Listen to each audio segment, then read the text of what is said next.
Hello guys, welcome back to my YouTube channel.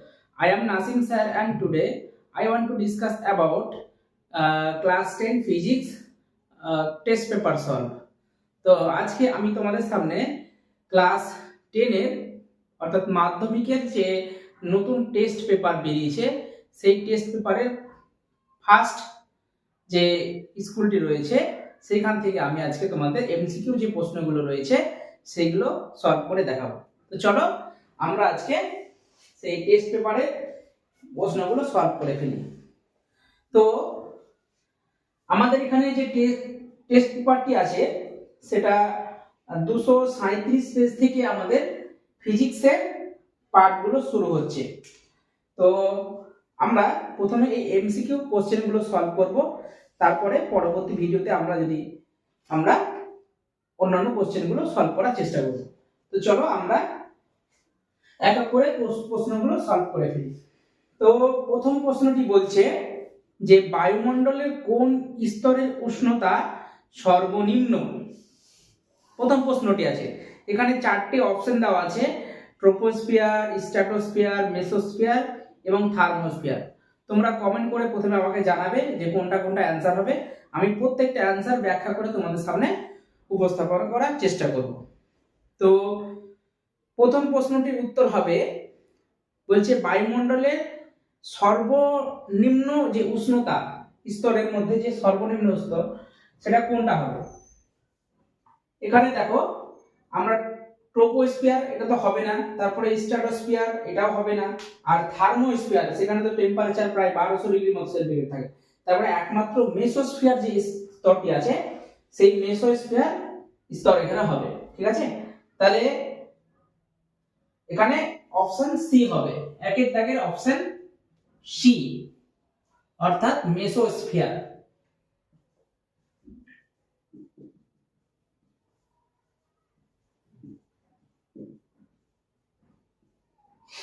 তারপরে দুইয়ের দাগে, চলো দুইয়ের দাগেটা কি বলছে দেখো, বলছে পার্শ্ববর্তী পিভি লেখচিত্র অনুযায়ী T1 ও T2 এর মধ্যে কোন সম্পর্কটি সঠিক। এরকম একটা গ্রাফ দিয়েছে দেখো, দুই নম্বরটা এরকম একটা গ্রাফ আছে, সেখানে দুটো টেম্পারেচার আছে দেখো, একটাতে বলছে ফার্স্টেরটা এটাকে T1 বলছে আর এটাকে T2 বলছে। তা এইটা কার গ্রাফ, এটা দেখো এই গ্রাফটা সমপরাবৃত্ত গ্রাফ। দেখো উপরে বলছে প্রেসার আর এখানে ভলিউম, তাহলে প্রেসার এবং ভলিউমের যে লেখচিত্র সেটা বয়েল সূত্র অনুযায়ী হয় সমপরাবৃত্ত। তাহলে এখান থেকে আমাদের T1 ও T2 এর সম্পর্কটি জানতে চেয়েছে, তাহলে নিশ্চয় এখানে T2 টা বেশি হবে, তার মানে T2 ইজ গ্রেটার দ্যান কত হবে, T1 হবে।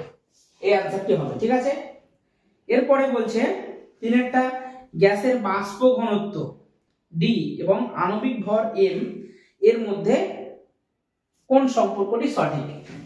আমরা জানি কি গ্যাসের বাষ্প ঘনত্ব এবং আণবিক কি বলেছে, আণবিক ভর এর সাথে সম্পর্ক হয় m সমান 2d হয়। তাহলে m সমান 2d কোন অপশনে আছে, এ অপশনে আছে। ঠিক আছে, তাহলে আগেরটা কোন অপশনটা ছিল, আগেরটা বি, তাহলে এটা কোনটা হবে, তিনেরটা হবে তোমার m সমান 2d। তাহলে তিনেরটা m সমান 2d অপশন এ তে আছে, m সমান 2d। ঠিক আছে, এরপরে চলো তরলের কত প্রকার তাপীয় প্রসারণ গুণাঙ্ক আছে। দেখো তাপীয় প্রসারণ গুণাঙ্ক আমরা জানি যে তরলকে তাপ দিলে তরল কি হয়, এক্সপ্যানশন হয়, মানে তরলের আয়তনটা বেড়ে যায়। তার সাথে সাথে কি হয়, তরলটা যে পাত্রে থাকে একসাথে দুটোকে টেম্পারেচার যেহেতু দিতে হচ্ছে সেই জন্য পাত্রটারও কিছু প্রসারণ হয়। তার মানে এখানে তরলের আমরা দুই ধরনের প্রসারণ দেখতে পাবো, একটা হলো তরলের আপত প্রসারণ আর একটা হলো কি তরলের প্রকৃত প্রসারণ। ঠিক আছে, আর আপত প্রসারণ এবং প্রকৃত প্রসারণ গুণাঙ্কের মধ্যে একটা সম্পর্ক আছে, সেটা হলো তরলের প্রকৃত প্রসারণ সমান কি আপত প্রসারণ প্লাস কি পাত্রের প্রসারণ, এটা আমরা জানি। তাহলে এখানে তরলের কয় ধরনের প্রসারণ গুণাঙ্ক থাকে, দুই ধরনের। তাহলে দুই ধরনের কোথায় আছে, একমাত্র অপশন সি তে আছে। ঠিক আছে, তাহলে দুই রকম হবে। এরপরে দেখো 5এরটা কি বলছে, যে নির্দিষ্ট প্রিজমের ক্ষেত্রে চ্যুতিকোণ ডেল বনাম আপতন কোণ আই এর লেখচিত্র কোনটি হয়? এর লেখচিত্র হবে তোমার এরকম, দেখো কোথায় লেখচিত্র আছে, আপতন কোণ এটা আই এবং কি চ্যুতিকোণ ডেল, এর মধ্যে যে লেখচিত্র হয় সেটা এরকম টাইপের হয়। মিনিমাম চ্যুতিকোণ এই পজিশনে এসে হয়, এখানে মিনিমাম চ্যুতিকোণ হয়। প্রথমে আস্তে আস্তে প্রথমে দেখো যখন আপতন কোণ এর মান বেশি, আপতন কোণের মান যখন কম তখন চ্যুতিকোণের মানটা সবথেকে বেশি হয়। তারপরে একটা টাইম পরে এই পজিশনে এসে এই চ্যুতিকোণের মানটা সর্বনিম্ন হয়, এরকম ভাবে দেখবে গ্রাফটা তোমার বইয়ে দেখানো আছে, ঠিক আছে। তো তারপরে কি আবার আপতন কোণ যখন আস্তে আস্তে বাড়তে থাকে চ্যুতিকোণের মানও তখন বাড়তে থাকে, তাহলে এইরকম গ্রাফটা হবে। এরকম গ্রাফ কোথায় আছে? অপশন বি তে আছে, তাহলে option B is the right answer, ঠিক আছে। তারপরে 6টা দেখো একটু নিউমেরিক্যাল প্রবলেম।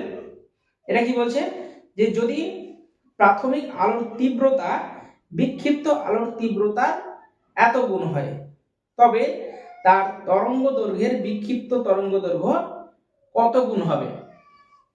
এখানে আলোর তীব্রতার সাথে তরঙ্গ দৈর্ঘ্যের একটা রিলেশন আছে, সেটা দেখো আমরা পড়েছি যে I is inversely proportional to 1 by lambda to the power 4, এটা হয়, ঠিক আছে। তাহলে এখান থেকে যদি আমরা এই মানগুলো বসে দিই, কি বলছে, যদি প্রাথমিক আলোর তীব্রতা বিক্ষিপ্ত আলোর তীব্রতার এত গুণ হয়, তাহলে প্রাথমিক আলোর তীব্রতা যদি এটাকে আমরা এইভাবে রিলেশনটা করতে পারি যে I1 বাই I2 সমান হবে, এটা যেহেতু ইনভার্সলি প্রপোর্শনাল টু তার মানে ল্যামডা 2 বাই কত ল্যামডা 1, এটা টু দি পাওয়ার কত 4 হবে, কারণ দুটোর পাওয়ারে 4 আছে, ল্যামডা 1 ল্যামডা 2।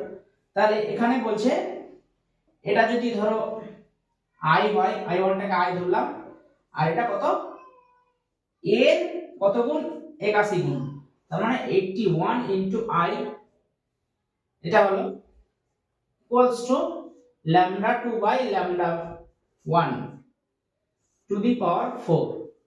তাহলে কত হবে, এখান থেকে I কেটে যাবে, 81 কে আমরা কি লিখতে পারি, বা এগুলো সব বা দিবে, এখানেও বা, তাহলে এখানে আমরা এটাকে লিখতে পারি 1 by 3 to the power 4, 3 to the power 4 মানে হলো 81, তাহলে এখানে আমরা lambda 2 by lambda 1 to the power 4, দেখো পাওয়ারে যদি একই থাকে তাহলে সূচকের নিয়ম অনুযায়ী আমরা এটাকে সমান লিখতে পারি।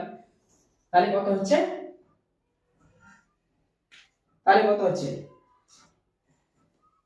ল্যামডা 2 বাই ল্যামডা 1 কত হচ্ছে 1 বাই 3 হচ্ছে, তাহলে 1 বাই 3 গুণ হবে, ঠিক আছে। 1 বাই 3 গুণ অপশন কোথায় আছে, দেখো 1 বাই 3 গুণ হবে অপশন এ, তাহলে option A is the right answer, তাহলে 6 একটা হবে অপশন এ, ঠিক আছে। এরপরে দেখো 5 দাগে 7 দাগে পাশের চিত্রে সমবায়টির তুল্য রোধ বার করতে বলেছে। তো তুল্য রোধ বার করার জন্য আমাদের কাছে সূত্র আছে, সেই সূত্রের সাহায্যে আমরা করব। তোমরা এটা একটু দেখে নাও, চাইলে এটা স্ক্রিনশট নিয়ে নিতে পারো এটা, ঠিক আছে। তো আমরা চলো এগুলো মিটিয়ে দিয়ে আমরা 7 দাগেরটা করব 1.7।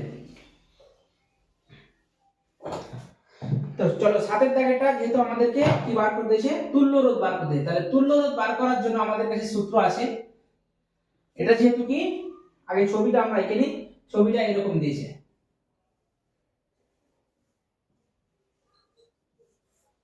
এরকম একটা আমাদেরকে ছবি দিয়েছে,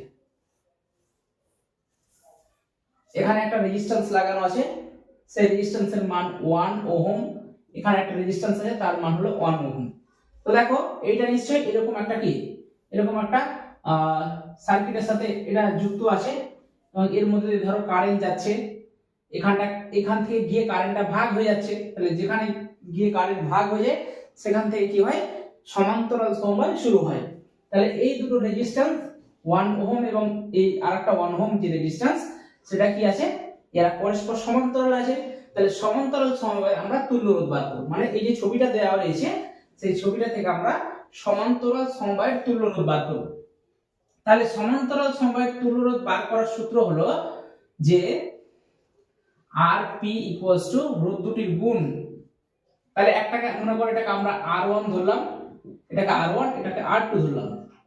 তাহলে রোধ দুটির গুণ পাই, রোধ দুটির কত যোগ হয়ে যায়, তাহলে R1 প্লাস কত R2 হলো।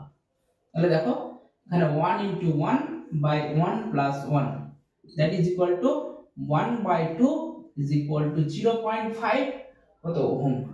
0.5 ওহম কোথায় আছে, 0.5 ওহম আছে অপশন সি তে আছে। তাহলে option C is the right answer. ঠিক আছে, এরপরে দেখো বলছে প্রদত্ত কোণটি 1 ওয়াট বোঝায়। আচ্ছা, ওয়াট মানে কি? ওয়াট মানে এখানে হবে ক্ষমতার একক। ওয়াট বলতে আমরা ক্ষমতাকে বুঝি। তাহলে দেখো আমরা ক্ষমতার সূত্র কি জানি, যে পাওয়ার P = I * V হয়। I * V বা V * I, ঠিক আছে? আচ্ছা, V * I লিখছি। তাহলে ক্ষমতা সমান ভোল্ট * অ্যাম্পিয়ার হয়। তাহলে দেখো এখানে অপশনগুলো কি আছে, 1 ভোল্ট * 1 অ্যাম্পিয়ার, তারপরে 1 অ্যাম্পিয়ার স্কয়ার * ওহম স্কয়ার, এটা তো হবে না। অ্যাম্পিয়ার স্কয়ার বাই ওহম, এটা হবে না। 1 ভোল্ট * 1 ওহম, এটা হবে না। তাহলে দেখো এর জন্য কি হয়, ভোল্ট। তাহলে এটাকে আমরা লিখতে পারি 1 ভোল্ট, এখানে ভি দ্বারা এরা ডিনোট করেছে, এটা 1 অ্যাম্পিয়ার। তাহলে অপশন কোনটা হবে? Option A is the right answer. ঠিক আছে, তাহলে 1.8 একটা হবে, 1.8 একটা অপশন এ হবে। ঠিক আছে, এরপরে চলো 1.9 একটা কি বলছে, যে ভরের সঠিক ক্রম কোনটি? এখানে আলফা বিটা গামা, এগুলো আমরা সবাই জানি কি। হ্যাঁ, এই আলফা বিটা গামা আমাদেরকে এখানে ভরের ক্রম অনুযায়ী সাজাতে দিয়েছে। মানে আলফা বিটা এবং কি গামা, এই তিনটার মধ্যে আমরা কি জানি যে আলফা রশ্মি এর ভরটা সবথেকে বেশি হয়, তারপরে বিটা রশ্মি, তারপর হলো গামা রশ্মি, এর ভর সবথেকে কম হয়, সেজন্য আমরা এটাকে পরে লিখেছি। তাহলে এই অপশনটা কোথায় আছে দেখো, একমাত্র অপশন এ তে আছে। তাহলে option A is the right answer. ঠিক আছে, এরপরে চলো 1.10 এরটা কি বলছে, যে মেন্ডেলিভের পর্যায় সারণীতে কত জোড়া মৌলকে ক্রমবর্ধমান পারমাণবিক ভর অনুযায়ী সাজানো যায়নি? এটা হবে 4 জোড়া। ঠিক আছে, একমাত্র 4 জোড়া মৌলকে ক্রমবর্ধমান পারমাণবিক ভর অনুযায়ী সাজানো যায়। তাহলে তোমরা এটা এই 1.10 এর অ্যানসার যেটা করবে সেটা হলো 4 জোড়া। ঠিক আছে, 4 জোড়া।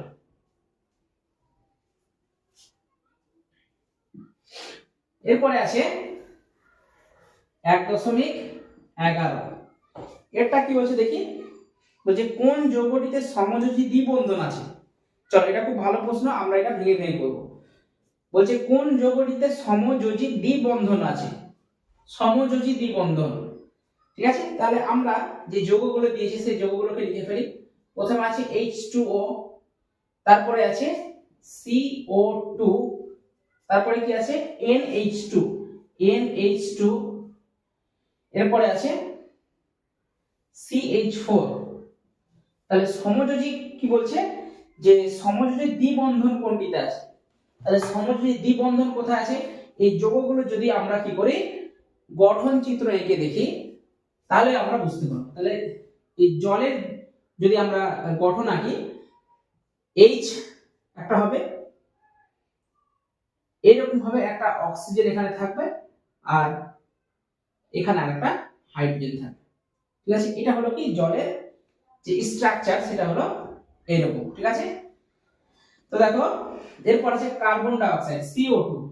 তাহলে এখানে আমরা C কে এইভাবে লিখবো, O ঠিক এরকম ভাবে থাকে সি ডবল বন্ড ও, ঠিক আছে, এরকম থাকে। এরকম এইদিকে তোমার একটা কি থাকে, অক্সিজেন থাকে, এরকম থাকে।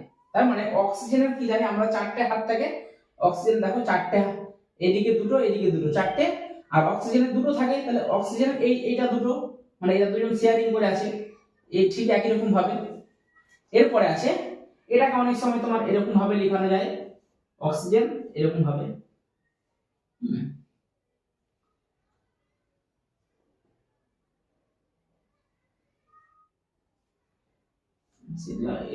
এভাবে লেখা হয়, ঠিক আছে। তো তারপরে NH2 আছে, N ট্রিপল বন্ড NH2, তাহলে NH2 যে গঠনটা হয় সেটা হলো একটা H থাকবে দুটো, H N এরকম, আর এর মাথায় একটা লোন পেয়ার থাকবে, ঠিক আছে। মানে এই লোন পেয়ার মিলে একটা কি বন্ড হয়, তাহলে নাইট্রোজেনের আমরা কি জানি তিনটা বন্ধন থাকে, ট্রিপল বন্ড এরকম হবে, ঠিক আছে। আর যেটা আছে তোমার CH4 কার্বন মিডলে থাকবে, আর চারদিকে চারটা হাইড্রোজেন থাকবে। তাহলে দেখো একমাত্র আমরা কোন যৌগটিতে দেখতে পাচ্ছি ডবল বন্ড আছে, একমাত্র এই কার্বন ডাই অক্সাইড যে যৌগটা আছে সেই যৌগটিতে সমযোজী দ্বিবন্ধন আছে, ঠিক আছে। তাহলে অপশন হবে CO2, option B is the right answer, ঠিক আছে। এরকম ভাবে যৌগগুলোর গঠন লিখে তোমরা করতে পারো।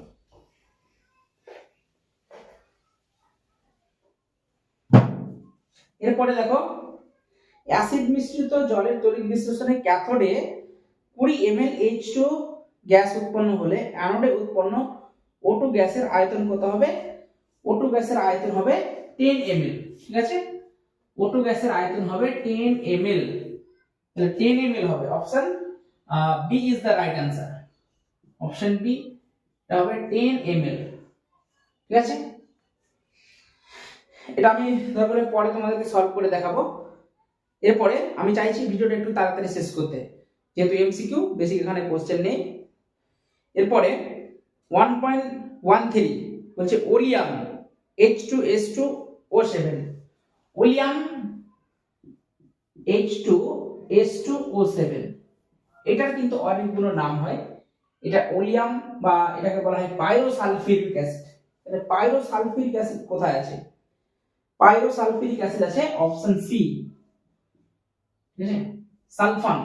100% ওলিয়ামকে বলা হয় সালফান, মনে রাখবে, হ্যাঁ। 100% ওলিয়াম যদি হয় তাহলে তাকে সালফান বলা হয়, বাট H2S2O7 এর রাসায়নিক নাম হলো কি pyrosulphuric acid, option C is the right answer. এরপরে কি আছে? এরপরে আছে যে নীল বর্ণের কপার সালফেট দ্রবণে আয়রন দণ্ড নিমজ্জিত করলে নিমজ্জিত অংশের পৃষ্ঠতলে লাল ধাতব কপার আস্তরণ সৃষ্টি হয়। তার কারণ হলো ধাতুর সক্রিয়তা শ্রেণীতে কপার আয়রনের উপর অবস্থিত, না ধাতুর সক্রিয়তা শ্রেণীতে কপার আয়রনের নিচে অবস্থিত, না কপার উদ্বায়ী পদার্থ উপরের কোনটি নয়। অপশন সি যেটা দিয়েছে যে কপার উদ্বায়ী পদার্থ, কপার কখনো একটা উদ্বায়ী পদার্থ না। আর অপশন এটা দেখো বলছে ধাতু সক্রিয়তা শ্রেণীর কপার আয়রনের উপরে অবস্থিত না, তাহলে অপশন বি এটা সঠিক হবে, ধাতুর সক্রিয়তা শ্রেণীতে কপার আয়রনের নিচে অবস্থিত, ঠিক আছে। তাহলে 1.14 যেটা আছে সেটা অপশন বি হবে রাইট অ্যান্সার। এরপরে আছে সম্পৃক্ত হাইড্রোকার্বন বা অ্যালকেন, হ্যাঁ, এদের যে সাধারণ সংকেতটা হয় সেটা হলো CnH12+2, এটা হলো CnH12+2, এটা হলো সম্পৃক্ত হাইড্রোকার্বন বা অ্যালকেন বলা হয়, ঠিক আছে। এখান থেকে তোমার সম্পৃক্ত হাইড্রোকার্বন একমাত্র হবে C2H6,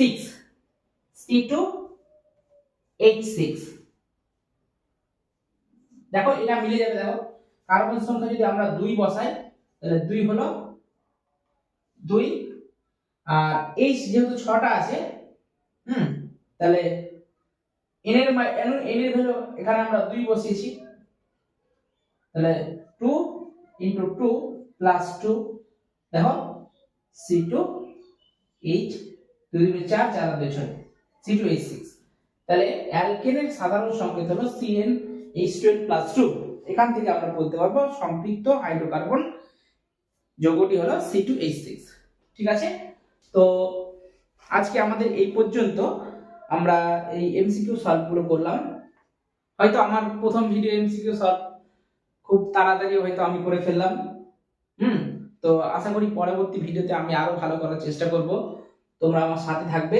ঠিক আছে, তো এর মধ্যে থেকে কেউ যদি কোনো প্রশ্ন বুঝতে অসুবিধা হয় তাহলে অবশ্যই কমেন্ট সেকশনে গিয়ে কমেন্ট করবে।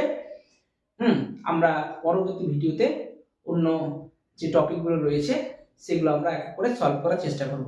ঠিক আছে, টাটা।